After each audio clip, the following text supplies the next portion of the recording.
네, 미국의 10월 생산자 물가지수인 PPI가 전월 대비 0.6% 증가하면서 예상치에 부합했습니다. 파월 연준 의장은 연준이 경제 불평등 해소 권한이 제한적이라고 밝혔습니다. 또한 파월 연준 의장은 통화정책 설정을 위해서 광범위한 고용 데이터를 고려하고 있다고 말했습니다. 세인트루이스 연은 총재는 미국의 주택시장이 거품 신호를 보였다고 평가했습니다. 팀쿡 애플 CEO가 가상화폐에 관심이 있다고 말했습니다. 다만 애플의 직접 투자 가능성에는 선을 그었습니다. 바이든 대통령이 공급망 병목 해소를 위해서 대규모 자금을 투입할 계획입니다. 제너럴 일렉트릭이 항공과 헬스케어, 에너지 3개사로 분사할 예정입니다. 연준이 중국의 부동산 문제가 미국에 영향을 줄 가능성에 대해 경고했습니다.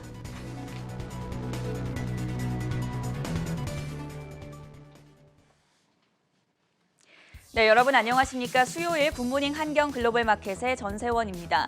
현지 시간 화요일 뉴욕 증시 장 마감까지 30분 정도를 남겨두고 있습니다. 3대 지수가 오랜만에 약세로 돌아섰는데요. 최고점 랠리에 대한 차익 실현 매물이 나오고 또 중요한 인플레이션 지표 발표가 이어지면서 현재 다우 지수가 170포인트 정도 하락하고 있고 나스닥 지수도 0.7%가량 떨어지면서 16,000선 밑에서 움직이고 있습니다.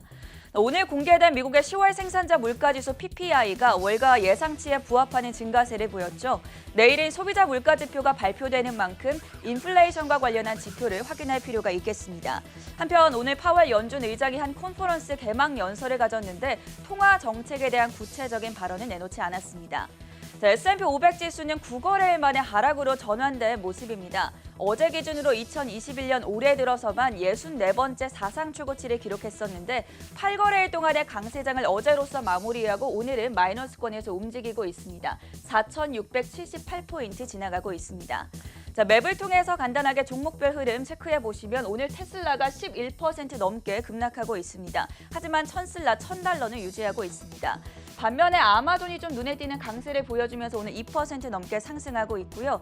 그동안 강하게 올랐었던 반도체 기업들 엔비디아와 AMD, 자일링스 등이 하락을 하고 있고 그 아래 위치해 있는 IBM도 현재 3% 넘게 급락하고 있습니다.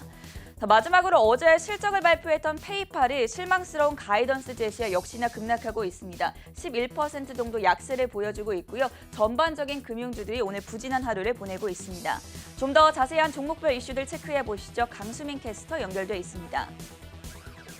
네, 미국 증시 특징주 살펴보겠습니다.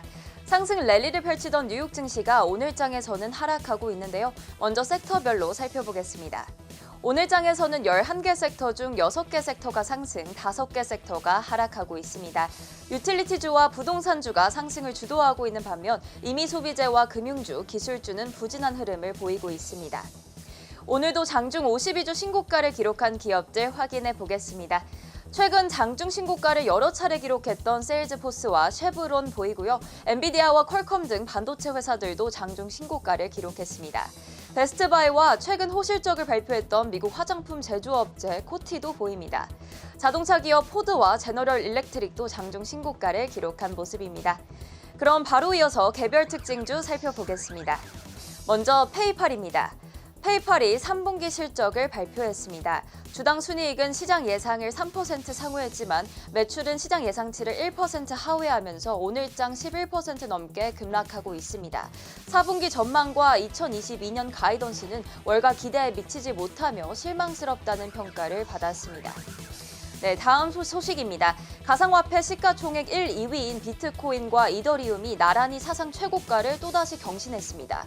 인플레이션 우려 속에서 가상화폐가 금처럼 위험 회피 수단이 될 것이라는 기대감이 반영된 것으로 보입니다.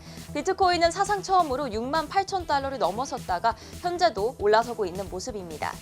이더리움 가격도 사상 처음으로 4,800달러를 넘어서며 사상 최고치 행진을 이어가고 있습니다. 현재는 0.16% 떨어지고 있는 모습입니다. 다음 종목입니다. 제너럴 일렉트릭은 항공과 헬스케어, 에너지에 중점을 둔 3개의 회사로 분리하겠다고 밝혔습니다. 3개의 글로벌 상장 기업을 통해 자금 조달과 장기 성장 측면에서 유연한 전략으로 이익을 창출할 것이라고 설명했습니다. 해당 소식에 오늘 개장 직전 12%까지 급등했다가 현재는 3% 가까이 오르고 있습니다. 엔비디아는 자사 개발자 대회를 개최하고 인공지능과 메타버스를 결합한 신기술을 다수 발표했습니다. 또 자율주행 센서 기업들과 이르면 2024년에 출시할 안전 시스템 분야를 위해 협력한다는 소식도 전해졌습니다. 오늘장 오르다가 현재는 1% 넘게 떨어지고 있습니다. 다음 종목입니다. 로빈후드가 해킹을 당하면서 700만 건에 달하는 이용자 개인정보가 유출됐습니다. 이용자 500만 명의 이메일 주소와 200만 명의 이름이 유출됐습니다. 해당 소식에 주가는 2% 넘게 하락하고 있습니다. 이어서 팔란티어입니다. 팔란티어가 3분기 실적을 발표했는데 매출이 예상치를 웃돌았음에도 불구하고 현재 9%대 떨어지고 있습니다. 마지막 종목입니다. 대표적인 메타버스 게임 플랫폼인 로블록스가 3분기 호실적을 발표했습니다. 어제 장 마감 후 30% 급등했는데 오늘장에서는 40% 가까이 오르고 있는 모습입니다. 매출은 전년 동기 대비 102% 증가했고 하루 활성 사용자 수도 전년 동기 대비 31% 증가했습니다. 그럼 이어서 월가 아이비들이 투자 의견을 제시한 5개 종목들 짚어보겠습니다. 먼저 온라인 중고 명품 판매 업체 더 리얼리얼입니다. BTIG가 더 리얼리얼에 대한 투자 의견을 중립에서 매수로 상향 조정했습니다. 3분기 실적에서 순손실이 축소됐고 펀더멘털이 개선되고 있다고 평가했습니다. 해당 소식에 장중 16%까지 급등했습니다. 다음은 영화관 사업업체 AMC 엔터테인먼트입니다. 시티그룹이 AMC에 대한 매도 의견을 재차 내놓았습니다. 최근 발표된 실적에서 매출도 시장 예상을 상회했고 주당 순손실도 축소됐지만 주식 거래량 측면에서 부정적인 평가를 내놓았습니다. 해당 소식에 AMC는 오늘장 11% 넘게 떨어지고 있습니다. 올해에만 주가가 1,800대 뛰었지만 여전히 팬데믹의 영향을 받고 있는 것으로 보입니다. 마지막 종목은 넷플릭스입니다. 에버코어는 넷플릭스의 수익률이 시장 예상을 상회할 것이라고 재차 평가했습니다. 11월 2일에 넷플릭스가 글로벌 안드로이드 이용자를 대상으로 모바일 게임을 출시했는데 이런 비디오 게임 사업이 폭넓은 소비자층을 겨냥할 수 있다는 분석입니다. 오늘장 넷플릭스 상승하고 있습니다. 다음으로 국제유가 살펴보겠습니다. 국제유가는 84달러 선까지 상승하고 있습니다.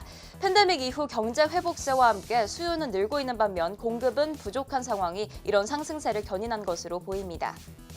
마지막으로 금 가격 살펴보겠습니다. 미국 국채 수익률이 하락세를 재개했고 생산자 물가지수가 시장 예상치에 부합하면서 달러화 가치는 약세를 보였습니다. 지금까지 미국 증시 특징주였습니다.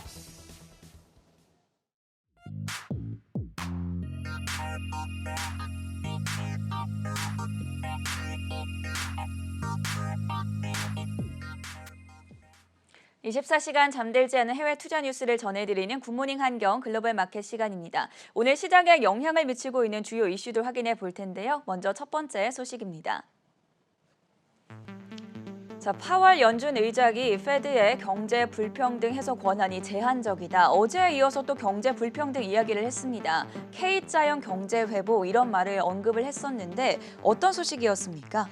네, 지난주 11월 FOMC 회의가 끝난 이후에 이번 주에는 연준 주요 위원들의 발언이 계속되고 있습니다. 현지 시간 9일 월스트리트저널은 파월이 이날 경제 컨퍼런스에 참석해 어제 이어 오늘도 경제적 불평등에 대한 이야기를 이어갔다고 밝혔는데요. 파월은 경제적 불평등을 해소하기 위한 연준의 권한이 제한적이라면서 뿌리 깊은 불평등은 통화 정책으로 해결할 수 없다고 강조했습니다. 앞서 파월은 어제 성별과 경제를 주제로 한 행사에서 코로나19 사태 이후 취약계층에 대한 경제적 불평등이 확대됐다고 밝힌 바 있습니다. 또 팬데믹 기간 동안 여성들이 상당한 경제적 압박에 시달렸다면서 미국 경제가 성장하기 위해선 이런 불평등이 해소돼야 한다고 강조했는데요. 이날 회의에서도 미국인들이 불평등한 요소로 인해 노동시장에 참여하지 못한다면 미국 경제가 가진 큰 잠재력이 축소될 것이라고 전했습니다. 또 연준이 통화정책을 설정하기 위해 광범위한 고용 데이터를 살피고 있다면서 고용 상황을 개선시키기 위해 연준이 적극적으로 대응할 것이라고 덧붙였습니다. 한편 이날 시장 관계자들은 제임스 블라드 세인트루이스 연은 총재의 발언에도 주목했습니다. 블러드 총재는 이날 컨퍼런스에서 연준이 테이퍼링을 종료한 직후 대차 대조표를 축소하는 문제를 논의해야 된다고 밝혔는데요. 이에 더불어 최근 미국 주택시장에 거품이 껴있는 것으로 보인다면서 정책 당국자들이 나서서 이를 해결해야 된다고 전했습니다.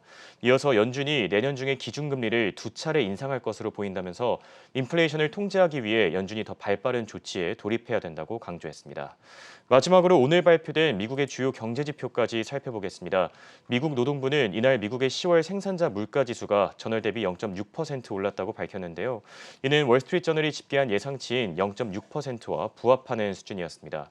앞서 미국의 생산자 물가지수는 지난 7월 1%까지 올랐다가 8월부터 2개월 연속 둔한 이후 지난해 들어 소폭 반등한 상태입니다. 오늘 발표된 미국의 10월 PPI 상승률이 사상 최고를 경신했죠. 내일은 또 10월 CPI 소비자 물가지수가 발표가 되는데 인플레이션과 관련해서 어떤 수치 결과가 나올지 또 통화 정책에는 어떤 변화가 생길지 주목해 볼 필요가 있겠습니다. 두 번째 이슈로 넘어가 보시죠. 오프닝에서도 전달해 들었지만 팀쿡 애플 CEO가 가상화폐에 한동안 관심이 있었다. 그리고 개인적으로는 직접 소유를 하고 있다고 밝혔었는데 가상화폐를 전가한 캐스터가 전해주네요. 네, 맞습니다. 애플 최고 경영자 팀 쿡이 뉴욕타임즈의 dil브 컨퍼런스에서 비트코인과 이더리움을 소유하고 있냐는 질문에 답을 내놨습니다. 그는 개인적으로 가상화폐를 소유하고 있다고 밝혔는데요. 자신이 잠시 동안 가상화폐에 관심이 있었으며 이에 대해 연구했다고 말했습니다. 하지만 그것을 다양한 포트폴리오의 일부로 소유하는 것이 합리적이라며 아무에게도 투자 조언을 하지는 않을 것이라고 일축했습니다. 특정한 가상화폐가 명시되지도 않았습니다. 또한 애플이 기업형 펀드로 가상화폐를 살 가능성에 대해서는 더욱 보수적인 스탠스를 밝혔습니다. 그는 기업의 자금은 자신의 돈이 아니며 사람들이 가상화폐에 노출되려고 애플 주식을 산다고 생각하지는 않기 때문이라고 그 이유를 밝혔습니다. 애플은 현재 어떠한 가상화폐 제품이나 서비스도 가지고 있지 않습니다. 앱스토어에서 가상화폐 지갑 어플을 허용하고는 있으나 채굴 어플은 금지되고 있습니다. 2019년 한 애플페이의 임원이 회사가 가상화폐에서 장기적인 잠재력을 보았다고 전한 바 있는데요. 팀 쿡 CEO는 가까운 미래의 결제 서비스 애플페이에 가상화폐를 지원할 계획도 없다고 못 박았습니다. 이에 따라 CNBC는 애플이 가상화폐 제품이나 서비스를 선보이기까지는 오랜 시간이 걸릴 것이라고 분석했습니다. 다만 팀 쿡은 가상화폐의 다른 분야에 대해 들여다보고 있다고 덧붙였습니다. 하지만 이에 대한 추가 설명은 없어 궁금증을 자아내고 있습니다. 더불어 NFT에 대한 질문에도 흥미롭지만 주류로 자리 잡기에는 시간이 걸릴 것이라고 말했습니다. 한편 컨퍼런스에서는 에픽게임즈와의 법적 분쟁을 포함한 최근 이슈들에 대한 질문도 받았습니다. 팀 쿡 CEO는 앱스토어 이외의 다른 소스로 앱을 설치할 수 있을 가능성에 대해서는 여전히 단호히 부정적인 의사를 밝히는 모습입니다. 어제 비트코인 가격이 사상 처음으로 6만 8천 달러를 넘어서기도 했었는데 지금 현재는 6만 7천 달러 선에서 움직이고 있다는 점 참고해 보시면 좋겠고요. 세 번째 이슈로 넘어가 보겠습니다. 바이든 대통령이 미국의 공급망 병목 해소를 위해서 대규모 자금을 투입할 계획이다. 공급망 병목 해소 현상 계속해서 이야기가 나오고 있는데 오늘은 자금 투입 이야기까지 전해졌습니다. 홍성진 캐스터가 짚어주시죠. 네, 바이든 대통령이 미국의 공급망 병목 현상을 해소하기 위해 대규모 자금을 투입할 예정인 것으로 확인됐습니다. 현지 시간 9일 CNBC는 인프라 법안이 하원을 통과한 이후에 바이든 행정부가 공급망 병목 현상에 눈길을 돌렸다고 밝혔는데요. 최근 전 세계적으로 발생하고 있는 공급난이 인플레이션을 심화시키고 있는 만큼 인플레이션과 물류 대란을 잡기 위해 바이든 대통령이 적극적인 조치에 돌입했다고 전했습니다. 앞서 바이든은 지난 G20 정상회의에서도 공급난을 해결하기 위해 전 세계 국가들의 협조를 요청한 바 있습니다. 당시 바이든은 공급망 대란을 해결하기 위해 미국이 가장 앞장설 것이라고 강조하기도 했는데요. 이에 대한 조치로 미국에서 가장 물동량이 많은 항구인 롱비치항을 하루 24시간 1년 내내 가동하겠다고 밝히기도 했습니다. 또 이와 함께 항만에 있는 컨테이너들을 빠른 속도로 처리하기 위해 9일 안에 컨테이너를 옮기지 않을 경우 벌금을 부과할 예정이라고 전했습니다. 한편 CNBC는 바이든 행정부의 고위 관계자들의 발언을 인용해서 바이든이 앞으로 항만 공사에 총 40억 달러를 투자할 계획이라고 밝혔습니다. 이를 위해 미국 육군 공병대를 투입할 예정이고 60일에 걸쳐서 연안 항구와 내륙 수상로를 개척할 것이라고 전했는데요. 여기에 34억 달러를 추가로 들여 통관 및 검역 시설도 현대식으로 모두 바꿀 계획이라고 덧붙였습니다. 이를 두고 바이든 행정부의 관계자는 특히 멕시코와 캐나다 쪽 국경 통관 절차가 크게 개선될 것이라고 평가했습니다. 다만 바이든 대통령의 이 같은 노력에도 불구하고 최근 들어 바이든 대통령의 지지율은 계속 하락하고 있는 것으로 확인됐습니다. 현지 시간 8일 CNN은 최근 SSRS가 여론조사를 실시한 결과 바이든 대통령의 국정 운영 지지율이 최저 수준인 48%까지 떨어졌다고 밝혔는데요. 응답자 가운데 36%는 바이든 행정부에 대한 가장 큰 불만이 경제 정책이라고 답했고 이 가운데 72%는 바이든 대통령이 경제 문제를 제대로 해결하지 못하고 있다고 전했습니다. 또 코로나19 바이러스에 대한 대처도 아쉬웠다고 답한 응답자가 20%에 달하는 것으로 나타났는데 이를 두고 CNN은 바이든 대통령의 지지율이 떨어짐에 따라 다가올 선거에서 민주당이 좋은 결과를 얻지 못할 수 있을 거라고 진단했습니다. 네, 세 번째 뉴스까지 확인해봤고요. 네 번째 종목별 이슈로 넘어가 보도록 하겠습니다. 제너럴 일렉트릭이 세계 회사로 분사할 계획을 밝혔습니다. 이에 따라서 오늘 3%가량 상승을 하고 있는데 사실 한때는 전 세계 1위 기업이라고 불릴 정도로 굉장히 유망한 기업이었죠. 한동안 좀 부진한 모습을 보이기도 했었는데 그래도 올해 들어서 한 30% 정도 상승하고 있습니다. 제너럴 일렉트릭 어떻게 세계 분사 계획을 밝혔습니까? 네, 미국의 기업 제네럴 일렉트릭이 세계 공개 기업으로 완전 분사한다고 현지 시간 9일 발표했습니다. 소속 기업을 에너지, 건강관리, 또 항공 세 분야로 나눠 독립시켜 국제적으로 증시에 상장시키는 획기적인 구조 개편을 예고했습니다. 2023년 초까지 헬스케어 부문을 또 2024년 초까지 재생에너지와 전력, 디지털 사업을 포함시켜 에너지 부문을 각각 분리해 지휘라는 사명하에서는 항공 부문만 주력하겠다고 밝혔습니다. 현재 제너럴 일렉트릭 그룹에서 항공 산업이 가장 이익을 많이 내는 분야로 제트 엔진, 항공우주 시스템, 그리고 군용기의 항공 부품을 다루고 있습니다. CEO 로렌스 컬프는 발표와 함께 발표한 성명에서 업계를 선도하는 글로벌 세계 기업을 설립해 더 높은 집중도와 자원 배분, 전략적인 유연성을 누리게 할 것이라고 말했습니다. 그는 신설 기업의 자본 구조는 추후 발표될 예정이라고 덧붙였습니다. 토마스 에디슨이 창업한 이후 129년간 유지되어 온 제너럴 일렉트릭은 1990년대에는 미국뿐 아니라 세계에서 가장 가치 있는 기업으로 꼽혔는데요. 이후 헬스케어와 금융업까지 뛰어들다가 시대 변화에 맞는 재빠른 대응에 실패했다는 평가를 받고 있었습니다. 특히 2008년 금융위기 때부터 금융 분야에서 생긴 큰 부채로 내리막길을 달리기 시작했고 2018년에는 다우존스 30개 기업에서 방출되기도 했습니다. 따라서 이번 분사 계획에 월스트리트의 분석가들은 긍정적인 반응을 보이고 있습니다. 웰스파고에서는 이번 조치로 비용은 들겠지만 세계에 각각 주력한 회사를 통해 이 비용을 상쇄시키는 것 이상의 기회가 될 것이라고 말했습니다. 제너럴 일렉트릭에 따르면 분사를 위한 거래 운영 비용으로는 20억 달러 정도가 발생될 걸로 보입니다. 또한 월가의 한 제너럴 일렉트릭 베테랑 분석가는 분할 움직임이 적절한 시기에 이루어지는 것이라고 평가했습니다.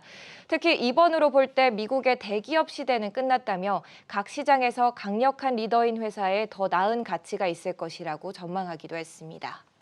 미국 주식에 투자할 때 가장 중요한 것은 실적이다라는 말이 있죠. 지금 현재 미국의 3분기 실적들이 이어지고 있는데 실적 결과에 따라서 주가 희비도 엇갈리고 있습니다. 오늘 같은 경우에는 어제 호실적을 공개했던 로블록스가 현재 40% 넘게 급등을 하고 있는데 이외 호실적을 기반으로 성장이 기대되는 종목들 정리해봤습니다. 이혜은 캐스터가 준비했습니다. 월가의 심층 분석을 들여다보는 시간입니다. 레피니티브에 따르면 지금까지 3분기 실적을 보고한 S&P 500 기업 중 81%가 예상을 상회하며 좋은 모습을 보여줬습니다. CNBC는 월가 의견들을 종합적으로 분석해 3분기 실적을 기반으로 추후 상승 여력이 있는 주식을 선정했습니다. 그럼 구체적으로 어떤 기업들이 리스트에 올랐는지 살펴보겠습니다. 첫 번째로 CNBC가 주목한 기업은 마이크로소프트입니다. 마이크로소프트는 클라우드 컴퓨팅 서비스 기반인 애주어의 활약으로 주당 순이익과 매출 모두 실적 예상치를 웃돌았습니다. 이와 관련해 CNBC는 윌리엄 블레어의 애널리스트 제이슨 에이더의 발언을 소개했는데요. 에이더는 마이크로소프트가 2분기 컨센서스보다 16억 5천만 달러 높은 매출을 발표하며 새로운 회계 연도를 화려하게 시작했다고 했습니다. 또 마이크로소프트가 향후 몇 년간 두 자릿수 매출을 유지할 것이라고 확신했습니다. 한편 에이던은 올해 주가가 이미 51% 상승에 과열된 점이 있다는 걸 인정했습니다. 하지만 기술 투자자들에게는 꼭 필요한 주식이라고 재차 강조했습니다. 다음은 글로벌 투자은행 뱅크 오브 아메리카입니다. CNBC는 오펜하이머의 리서처인 크리스 코토프스키의 말을 인용했습니다. 코토프스키는 뱅크 오브 아메리카가 다른 대형 은행과 비교해 가장 인상적인 실적을 보여줬다고 했는데요. 특히 가장 중요한 순이자 마진 성장에 있어 견고한 성장세를 보여줬고 또 앞으로도 높은 성장 동력을 가졌다고 평가했습니다. 마지막으로 CNBC는 워키바를 소개했습니다. 워키바는 기업 데이터를 수집하고 분석하는 공동작업 관리 플랫폼을 만든 기업인데요. 이번에 예상을 상회하는 3분기 실적을 발표한 바 있습니다.